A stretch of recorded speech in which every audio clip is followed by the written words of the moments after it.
Good morning, everyone. Thank you for joining us for the Member Spotlight. I am here with Larry Graber, who will be our Member Spotlight today. Larry, how are you doing? I am well. Thank you so much for having me. Good. It's my pleasure. So happy you're here. So, for those who maybe have not had the chance to hang out with you or see you as much at services, since it has been a year since now we've been able to be in the building for services, could you tell us a little bit about yourself and also how long you've been a member of Temple of Aaron? We started coming, my wife and I, Pam, started coming to Temple of Aaron in September of 2019.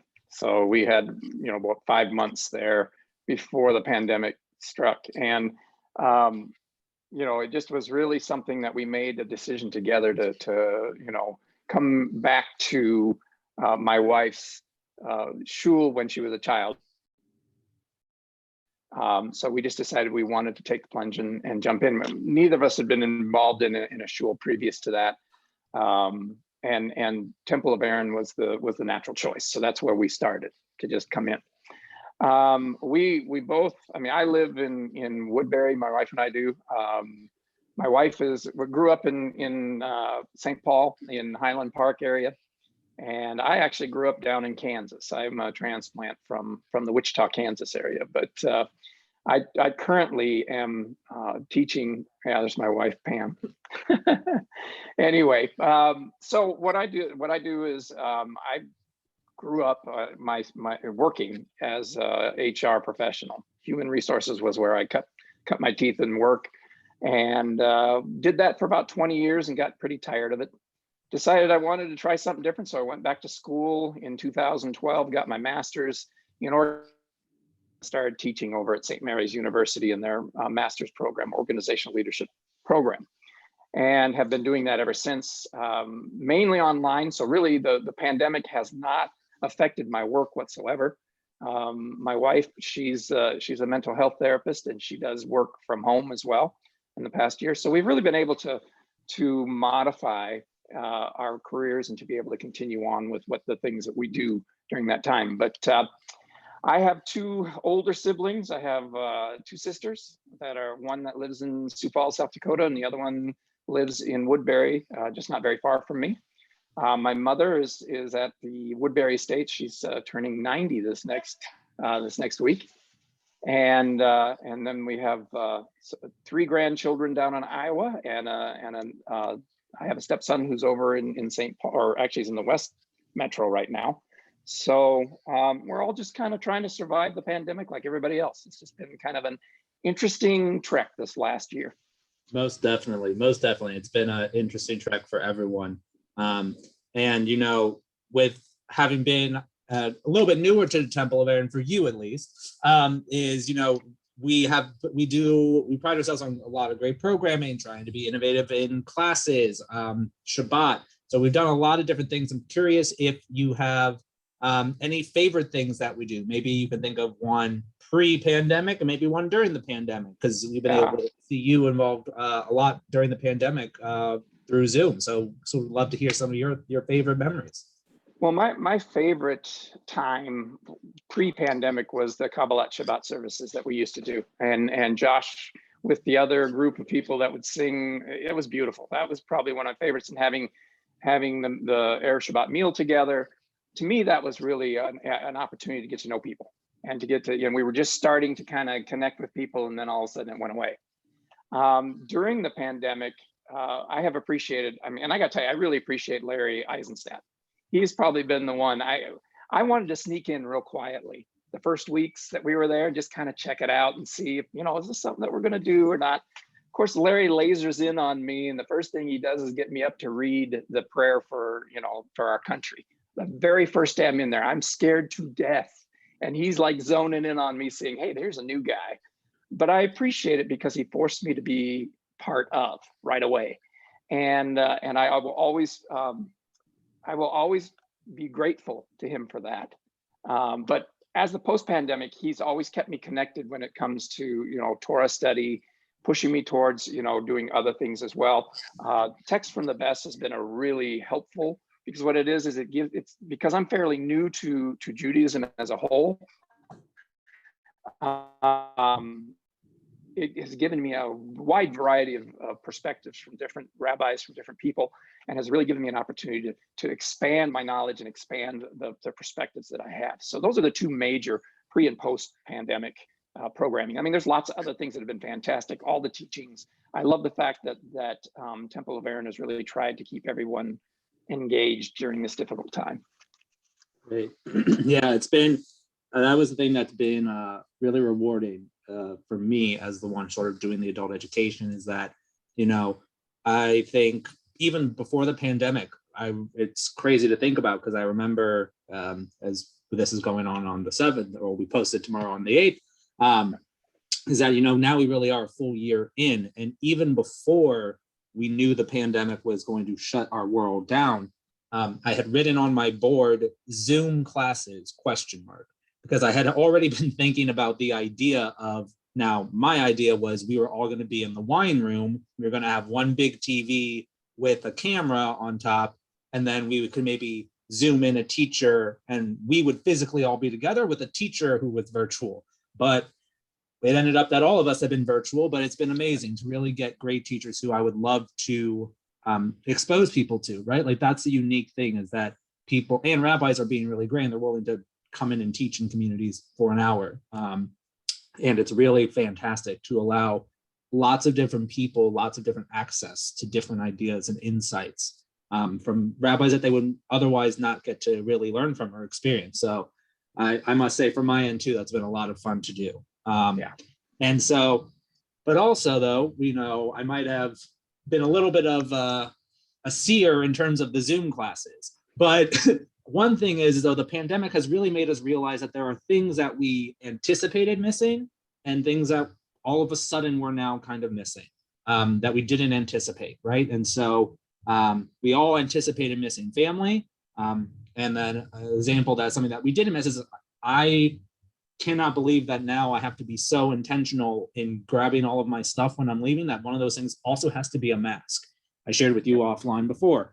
April has gone halfway down the 5 flights of stairs to then just have to turn around and realize, oh, I forgot my mask because I was thinking about other things. So she misses being able to walk out the door and not really have to think about having a face covering.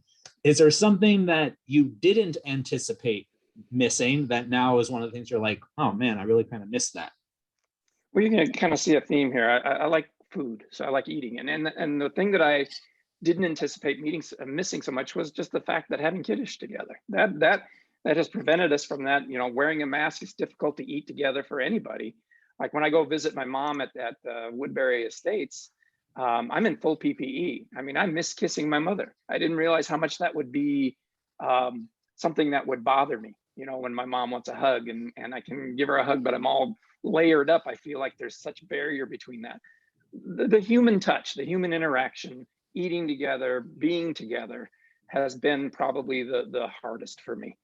Yeah, no, it's true. The other thing that I realized that was up until about, say, 3 weeks ago, Aria's school was go get your thermometer, get your temperature taken, and then just hand off your child at the front door. Yeah. 3 weeks ago, they started to allow parents to come back in. They still have to do temperature check and wear a mask, obviously, but I never would have thought like how much I missed going in the building just to pick up my daughter from inside her classroom, right? Just to see her classroom. I haven't seen her classroom since she switched to the high 5 is what it's called, since she's the highest grade. And like little things, right? Those interesting interactions are passing by a teacher and seeing them, right? So I get that. Nothing is, you know, everything has to be planned.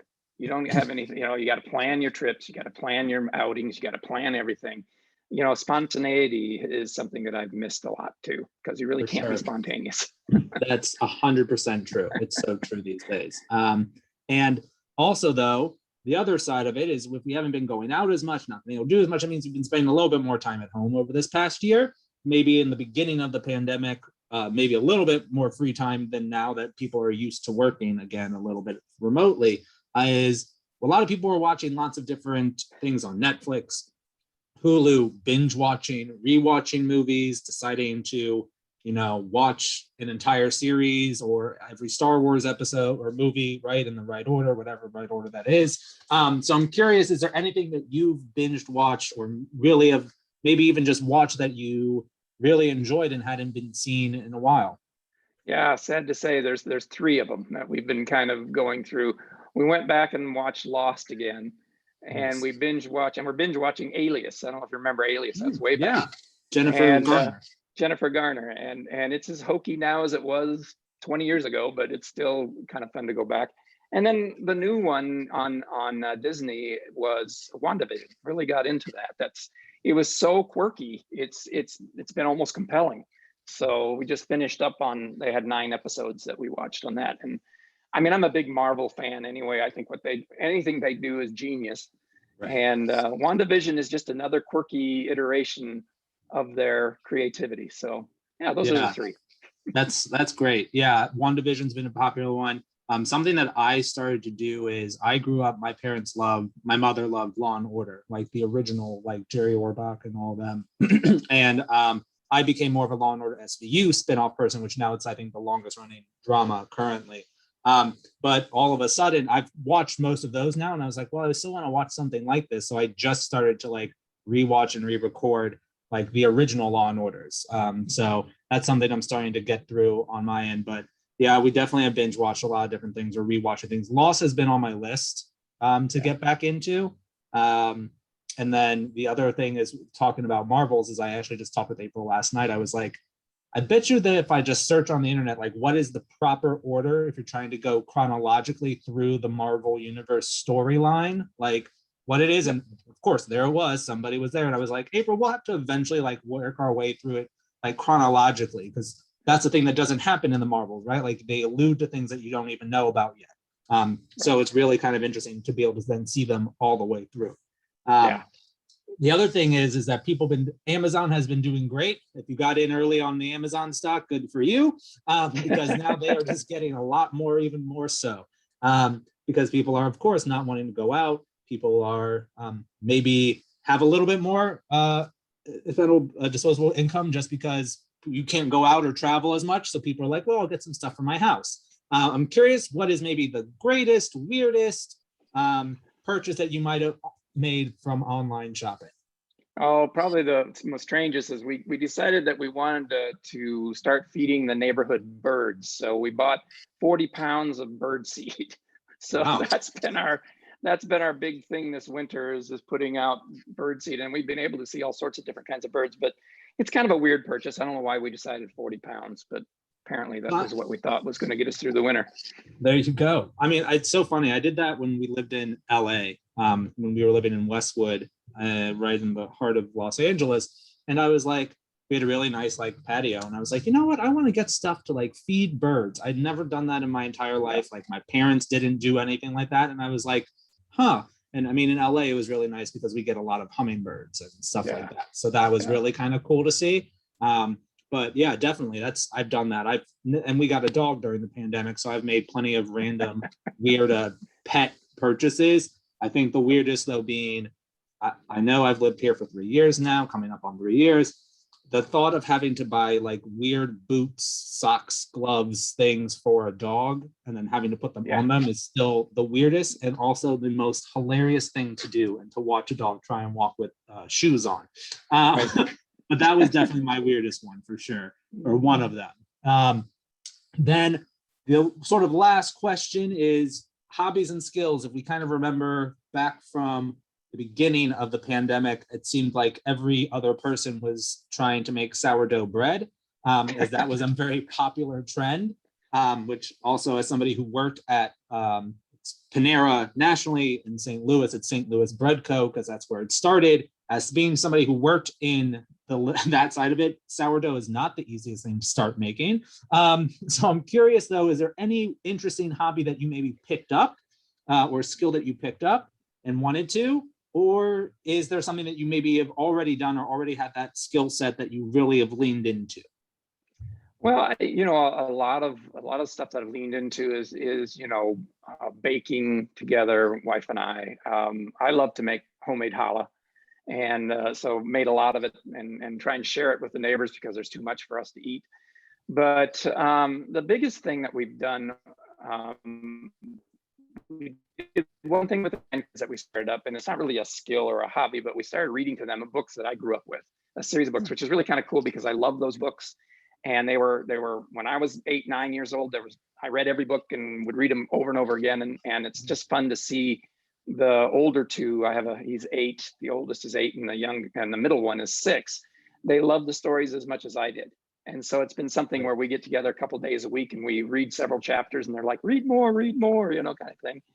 And the other thing is we set up a home gym in the basement. We decided that, for us to get through the year fairly isolated, we needed to have something that was going to, target our mental health, our physical health. And so we've been really kind of been dedicated to 4 days a week, trying to work out, lift weights, stay relatively healthy and fresh, and keep from devouring one another in irritation. So that's kind of taken the stress off of everything. And we tend to do quite well if we keep our exercise regimen going. So not really hobbies, but it's just working out is a hobby and it's a skill. It's a hobby and a skill. As somebody who definitely got hit really hard with it in the middle of the pandemic, just because I was probably right before the pandemic happened. I was probably in some of the best shape of my life.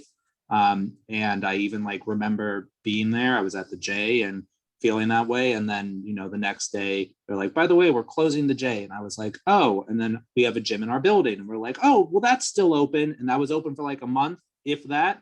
And then that shut down. And we're like, we live in an apartment. We have zero access to gym. And I remember the first day I was like, all right, I'm going to become a runner. I'm going to run outside. Yeah, that was not a good idea. First day I ran and my hips and my knees hated me. I already have one bad knee. But gotten back into it. We got a bike. We bought one adjustable weight, all the resistant bands. And now that I can get back to the gym, I've been trying to get back on the elliptical. I actually on Thursday ran a virtual 5K, or maybe I think it was Thursday. It was Dr. Seuss. It was a Seuss birthday, little medal thing that I did. And then this morning I actually ran a 5K for Love Your Pet Day, which was about a week and a half ago. But I ordered the whole virtual running thing and it didn't arrive in time. So this morning I ran my 5K for Love Your Pet Day, and we'll have to post my me with my medal later. So good for you. Good for you. Yeah, I get it though. I understand that idea, the mental, physical. I mean, and the other thing for me is, I think you and I have talked about, working out for me is also sort of a bit of a spiritual experience as well. And I think that really, that for me, that's my morning service a lot of the times when I'm during the week, because I view that as my tefillah in some way. So I 100% get it. So, well, Larry, thank you so much for being on the Member Spotlight. Everybody, thank you if you're watching this, either be on Facebook or on YouTube. Thank you for checking in. And we'll be back again next week with another episode. Larry, thank you again. Thank you very much. Appreciate it.